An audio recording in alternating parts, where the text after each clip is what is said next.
So the very first thing we're going to do, we're going to take pepper and a little bit of salt right here. See, I'm organized today, aren't I? It's all out here.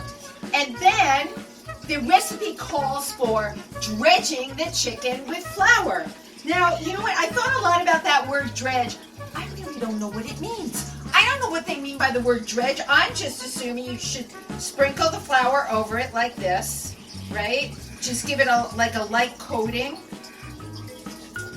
I guess that's light enough, right? And then I guess, you know, these recipes, they never tell you everything. Probably best to turn it over, just like that, and put some more flour on it, right? Because we want all of our pieces to be evenly coated. And the one thing that they did say in the recipe, to arrange them so they're not crowded in the pan. And the reason for that, ladies and gentlemen, well, you could just use common sense to know, you don't want your chicken breasts crowded in the pan, no siree, because if they're crowded in the pan, then they won't be happy. And if your chicken breasts are not happy, they won't cook well. Isn't it just like people in life, right? If you're too crowded and you don't feel special, then you're not going to achieve what you want in life. You're just going to get frustrated and give up. And that same thing happens to the chicken breast. Oops, I missed the spot. Same thing happens to the chicken breast. So there we are. We're all properly dredged.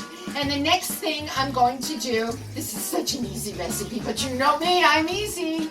The next thing I'm going to do, I'm going to heat up the pan and then pour the chicken breasts in there. And I believe I'm going to do 3 minutes on each side until the chicken breasts are a golden brown. So the chicken breasts are now going to go into the pan. And ladies and gentlemen, please forgive me. I went to turn on my front burner and it didn't turn on. I don't know what the heck is going on with my stove. Could it be that it's like 40 years old? I don't know, but you know what? It is an old stove. You know how it is in these old New York apartments. You have old stoves, but you know what? That's why they give you 4 burners, isn't it? That's right, so you can back burner things. And in life, ladies and gentlemen, how many times have many of us been back burnered, right? You knew you were really right for something. You knew you were the one that was supposed to be chosen, but they backburnered you.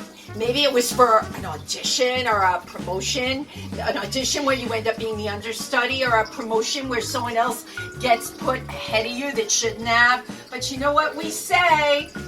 We go on that back burner and we're going to move to the front eventually. That's right. So let me just take my chicken breasts and put them on the back burner in the pan. So for the next 5 minutes, we've got the chicken broth. We've got what was left in the pan. I call that, I don't know, pan, what do you call that? Pan leftovers. Chicken broth, pan leftovers, and the minced garlic, okay? And you're going to let that boil for a good 5 minutes. And then, when that has reached its 5-minute boil, we are in the state of cooking that we call a reduction. I've always loved that. Don't you love when, like, the waiter comes to your table and talks about serving you something with a vinegar reduction?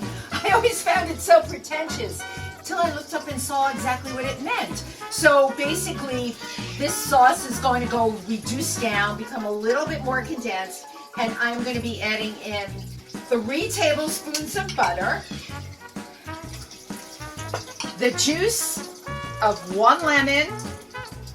There's Mr. Lemon. Hi. I have to digress for a minute. I love lemons because I'm a person that can take lemons and make it into lemonade. That's right. So a moment to rejoice in the fact that all of us, with everything that's gone on, that we're almost a year into the pandemic, ladies and gentlemen, but we can all make lemonade out of lemons. Just keep telling yourself that.